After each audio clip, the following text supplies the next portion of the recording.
అందరికీ నమస్తే, నేను మీ తిరుపతి. కాంగ్రెస్ పార్టీలో ఒక పెద్ద చర్చ నడుస్తున్నది.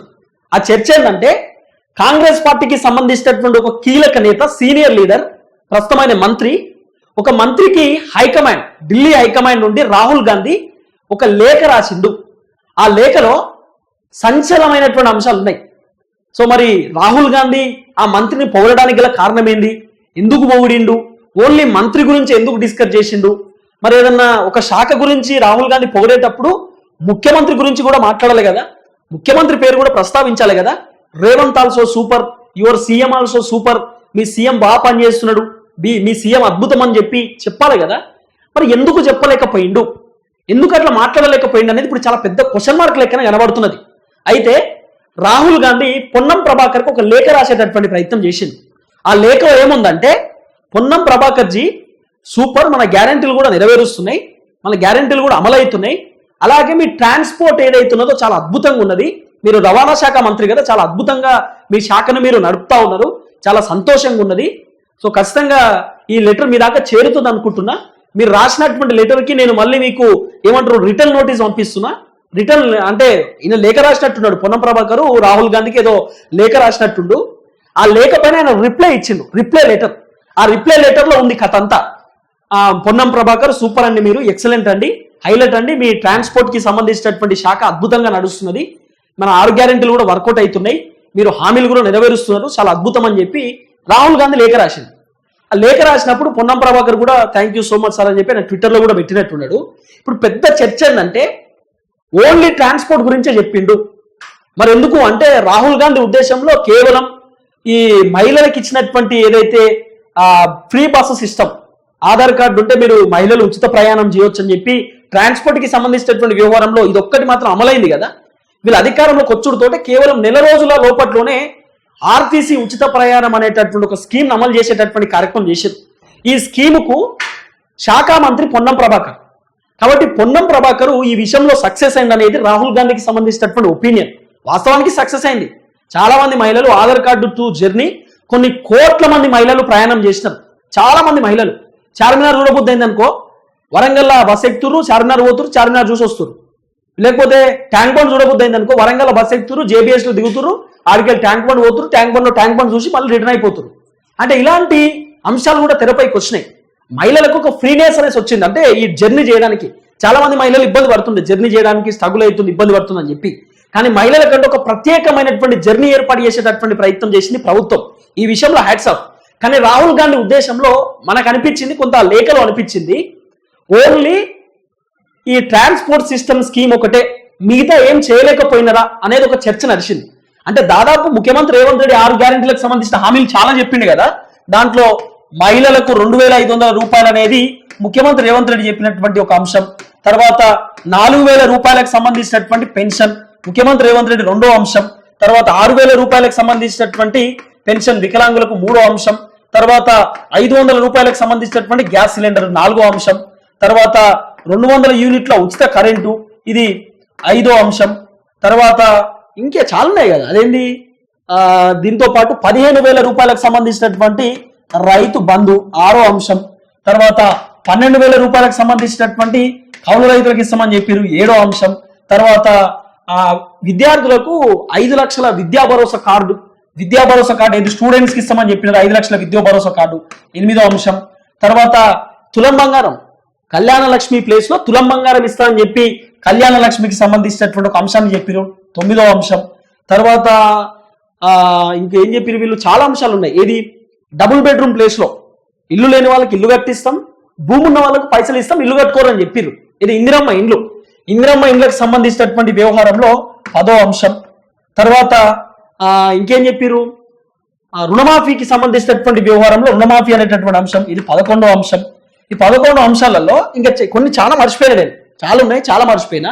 ఈ మొత్తం ఓవరాల్ కి సంబంధించినటువంటి ఈ వ్యవహారంలో ముఖ్యమంత్రి రేవంత్ రెడ్డి చేసినటువంటి కథ ఏంది, ఆర్టీసీ ఉచిత ప్రయాణం. ఆర్టీసీ ఉచిత ప్రయాణం పక్కన పెడితే వీళ్ళు ఇచ్చినటువంటి దాదాపు ఈ గ్యారెంటీలలో ఏది అమలైంది ఇప్పటిదాకా? 2,500 పత్తకు లేవు. తర్వాత ఈ 4,000 రూపాయల పెన్షన్, గదే 2,000 రూపాయల పెన్షన్ ఇస్తున్నట్టు ఇంకా 4,000 రూపాయలు ఇంకా దిక్కు లేదు, దిక్కానం లేదు. గతంలో కేసీఆర్ 2,016 రూపాయలు ఇచ్చింది, ఈయన 2,000 ఇస్తుండు, 2,016 రూపాయలు కూడా పనిచేసిండు. రూపాయలు కట్టే చేసినట్టు 2000 వస్తున్నాయట. అప్పట్లో 16 రూపాయలు పోగు చేసి 100 రూపాయలు ఇచ్చేదట. ఉంటారు కదా ఆ పోస్ట్ ఆఫీస్లో వాళ్ళు ఉంటారు కదా, వాళ్ళు ఇచ్చేదట అప్పట్లో. ఆయంతా ఇచ్చేటటువంటి గతి లేదు. 2000 ఈ పెన్షన్ రూపాయలు ఇది ఖతమైనాయి. 6000 రూపాయలు వికలాంగులకు పెన్షన్ ఇస్తా అన్నాడు, అది గోవిందా ఇప్పటిదాకా రాలే. 500 రూపాయల గ్యాస్ సిలిండర్ ఇప్పుడు అవుతున్నాయి అనుకుంటా. ఇప్పుడు నాకు తెలిసి 500 రూపాయల గ్యాస్ సిలిండర్ ఒక 40% కంప్లీట్ అయింది. ఇంకా 60% కంప్లీట్ కావాల్సినటువంటి అవసరం ఉన్నది. ఈ 1 year పాలన అయిపోయినాక కూడా ఇప్పటిదాకా 500 రూపాయల గ్యాస్ సిలిండర్ అటేవాయి. వీళ్ళు ఏమన్నారు, 100 రోజులలో 6 గ్యారెంటీలు అమలు చేస్తాం, భూకంపం బద్దలు కొడతామని చెప్పి ముఖ్యమంత్రి రేవంత్ రెడ్డి చెప్పినటువంటి మాటలు కదా. మళ్ళీ ఏమన్నారు, 6 లక్షల కోట్ల రూపాయలు అప్పున్నది కేసీఆర్ చేసింది, ఖాళీ సంచికాడ కొట్లాట ఉన్నది, మొత్తం కుండలు అనుకున్నా బొగలు ఎత్తుకుపోయిండు కేసీఆర్, ఇది అసలు మొత్తం ఏం లేదు, మొత్తం ఖాళీగా ఉన్నాయని చెప్పింది. మరి ఖాళీగా ఉన్న సంగతి అప్పుడు తెలియదా? 6 గ్యారెంటీల గురించి చెప్పేటప్పుడు తెలియదా? ఇష్టానుసారంగా హామీలు ఇచ్చేటప్పుడు తెలియదా? ఇష్టం ఉన్నప్పుడు ఉడినప్పుడు తెలియదా? ప్రచారం చేసినప్పుడు తెలియదా? 1,27,000 కోట్ల రూపాయలు అప్పు చేశారు కదా సంవత్సరంలోనే. మరి ఈ 1,27,000 కోట్ల రూపాయల అప్పులో ఏ శాఖకి ఎంత ఖర్చు పెట్టినో లెక్క చెప్పుడు చూద్దాం.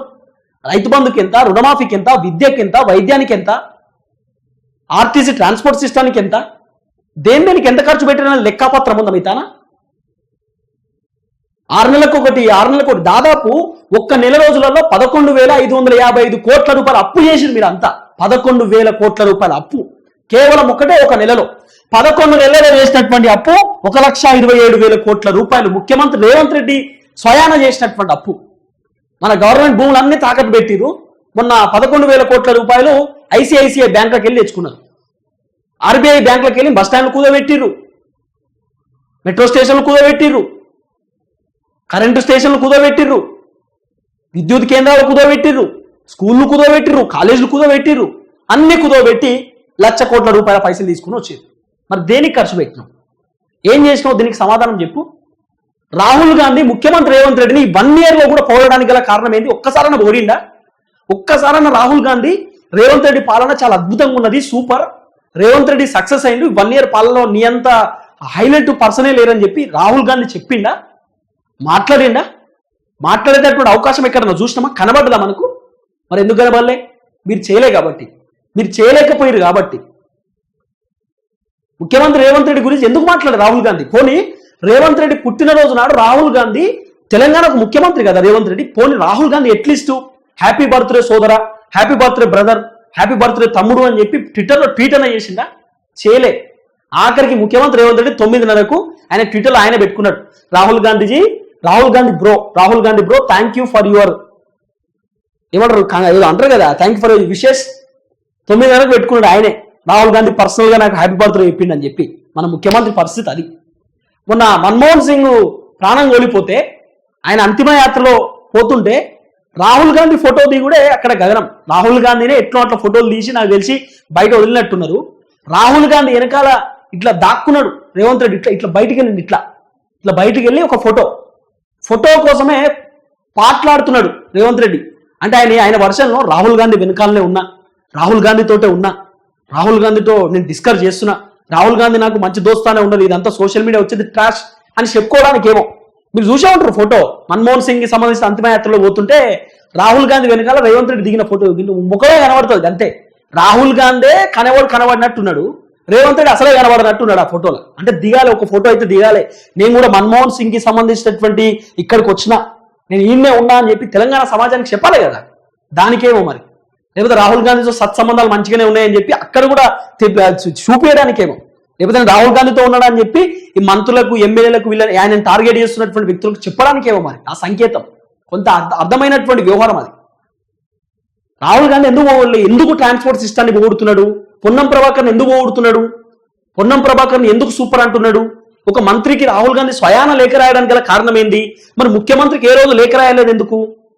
నువ్వు అద్భుతంగా చేసినావు, సూపరు, నీ అంత మంచి మనిషే లేరు, నీ పరిపాలన అద్భుతమైన పరిపాలన, ప్రజా పరిపాలన అని చెప్పి రాహుల్ గాంధీ, ఆయన కాంగ్రెస్ పార్టీకి సంబంధించిన కీలక నేత, ఢిల్లీ హైకమాండ్ లో ఒక ప్రధానమైనటువంటి వ్యక్తి, ఆయన ఎందుకు చెప్పలేకపోయిండు?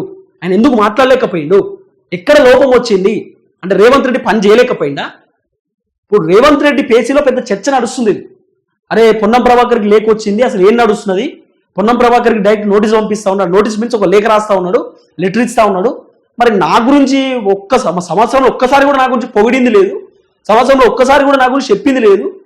మరి నాకు కూడా లేఖలు పంపొచ్చు కదా, super Revanth ji, your performance is very good, your system is very good, super పనిచేస్తారు. హైకమాండ్ నుండి వచ్చిందంటే ఎవరైనా ఆశ్చర్యపోతారు, అరే ఒక ముఖ్యమంత్రికి హైకమాండ్ లేఖ పంపించారు, అబ్బా నీ అద్భుతంగా ఉంది నీ పరిపాలన అని చెప్తే ఎంత మంచిగా ఉంటుంది, ఎవరైనా సంతోషపడతారు కదా. మరి ఎందుకు ముఖ్యమంత్రి రేవంత్ రెడ్డికి లేఖలు వస్తలేవు?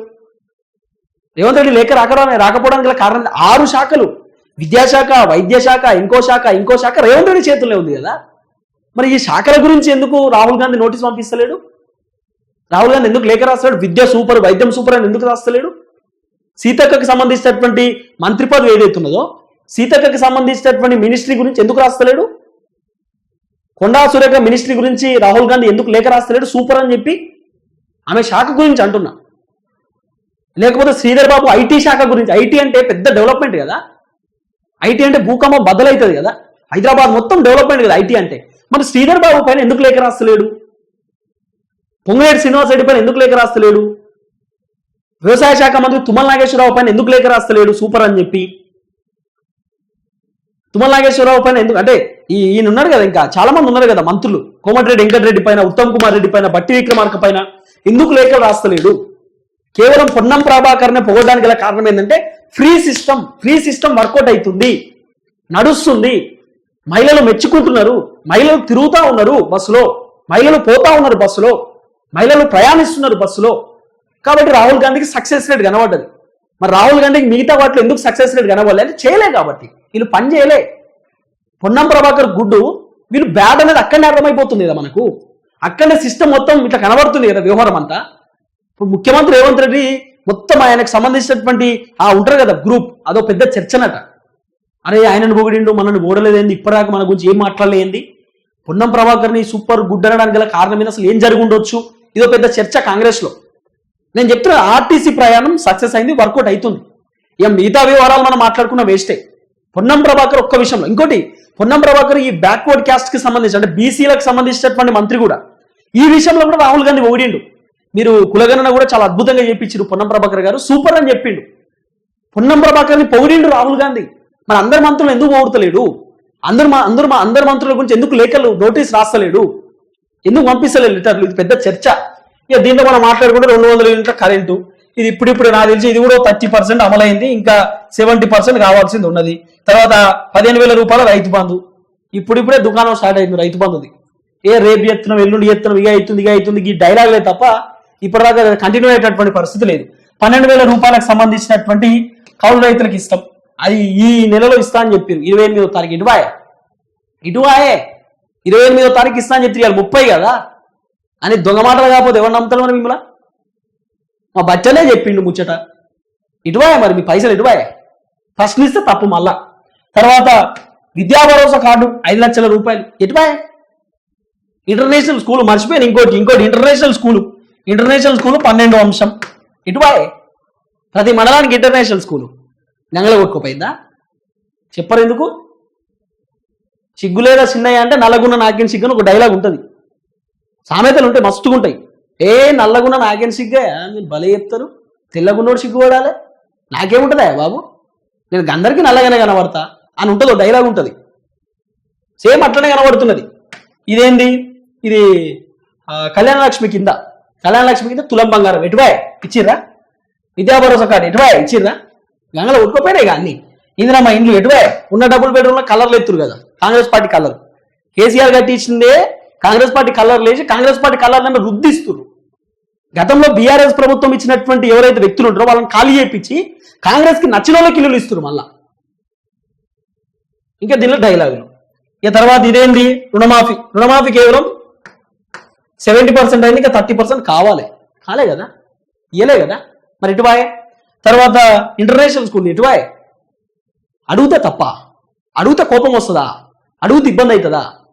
ఏం చేశారు మీరు? ఈ 1,27,000 కోట్ల రూపాయలలో స్కూళ్ళు కట్టించిరా, కాలేజీలు కట్టించిరా, కొత్త పోలీస్ స్టేషన్లు కట్టించిరా, కొత్త కోర్టులు కట్టించిరా, కొత్త ప్లే గ్రౌండ్ కట్టించిరా, ఏమైనా స్టేడియంస్ కట్టించిరా, కొత్త ఇల్లులు కట్టించిరా, కొత్త ఎక్విప్మెంట్స్ హాస్పిటల్ ఏమైనా తీసుకొచ్చిరా, కొత్త ఎక్విప్మెంట్ స్కూళ్ళలో ఏమైనా తీసుకొచ్చిరా? పోనీ విద్యార్థులకు ఈ లక్ష కోట్ల రూపాయలతో మంచి భోజనం ఏమైనా పెట్టిందా? ఏం చేసేది? 1,27,000 కోట్ల రూపాయల డబ్బులతోటి మీరు చేసినేది మీరు పీకినేది అంటున్నా. సమానం చెప్పురు దీనికి. ఇక డైలాగులు కొడుతున్నారు ఎందుకు? సంవత్సరంలో 1,00,000 కోట్లు అప్పు చేసి డైలాగులు కొడుతున్నారు ఎందుకు? ఏం చేసిరని చెప్పి ఇప్పటిదాకా. కాబట్టి రాహుల్ గాంధీ ఓన్లీ ఒక్క మంత్రికే లేఖ రాసిండు, ఇంకో మంత్రికి రాయలేకపోయాడు, ముఖ్యమంత్రి గురించి చెప్పలేకపోయాడు. ఇదే పెద్ద సెన్సేషన్. ఇప్పుడు రేవంత్ రెడ్డి చూసి పరిశాన్ షాక్ అవుతుందట. ఏంది ఇది, పొన్నం ప్రభాకర్ లేఖ వచ్చింది, మన గురించి ఎప్పుడు పొగడతలు రావు, ఏది రాదు, ఇంత మంచి పని చేసినామమ్మా, మనల్ని ఓడేటోడే లేడు, ఇదేంది ఈ మంత్రికి వచ్చుడేందని పెద్ద చర్చ. అందరూ చర్చలే ఇప్పుడు, ఉన్న మంత్రులందరూ చర్చ పెట్టుకుంటున్నారు, ఉన్న ఎమ్మెల్యేలు చర్చనే. అరే పొన్నం ప్రభాకర్ని మెచ్చుకున్నాడు రాహుల్ గాంధీ, మనల్ని మెచ్చుకోలేదు ఏంది అనేది పెద్ద వ్యవహారం కనబడుతున్నది. సో చూద్దాం ఏం నడుస్తుందో, ఏం జరగబోతుంది అనేది. మొత్తానికి పొన్నం ప్రభాకర్కి రాహుల్ గాంధీ లేఖ రాసిండు. పొన్నం ప్రభాకర్ రాహుల్ గాంధీకి ఒక లేఖ రాస్తే ఆ లేఖకు రిప్లై ఇచ్చిండు రాహుల్ గాంధీ. చాలా అద్భుతం అన్నాడు. బీసీ కులగణనకు సంబంధించిన వ్యవహారంలో సూపర్ అన్నాడు, ఆర్టీసీ ఉచిత ప్రయాణానికి సంబంధించిన వ్యవహారంలో సూపర్ అన్నాడు. కానీ మిగతా వాళ్ళను పొగడే ప్రయత్నం చేయలేదు రాహుల్ గాంధీ. అక్కడ కొంత ఫెయిల్యూర్ కనబడ్డది. చూద్దాం ఏం జరగబోతుంది.